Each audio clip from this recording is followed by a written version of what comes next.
Hello আসসালামু আলাইকুম guys, কেমন আছেন? আমি তো আল্লাহর রহমতে সমস্ত ভালো আছি। তো আজকে আমি ভাত খাবো। এই যে এই জায়গায় আছে বেগুন ভর্তা, এই যে বেগুন ভর্তা করছি, আর এই যে রয়েছে চিংড়ি মাছের শুটকি দিয়া বেগুন। নিয়ে নিলাম বেগুন ভর্তা। আজকে ভাত বেশি করে নিচ্ছি, কারণ আজকে আর ভর্তা আছে তার জন্য। নিয়ে নিলাম সেগুলো ভাত খেতে নিব। দেখুন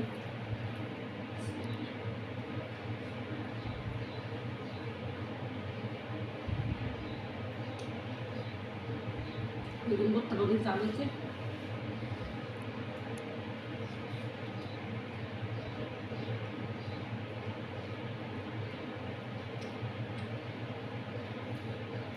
এই শুটকি আমি দেশের থেকে আনছিলাম, তো এখন আজকে চিংড়ি শুটকি সব শেষ। অল্প কটা আছে মহিলা মাছের শুটকি।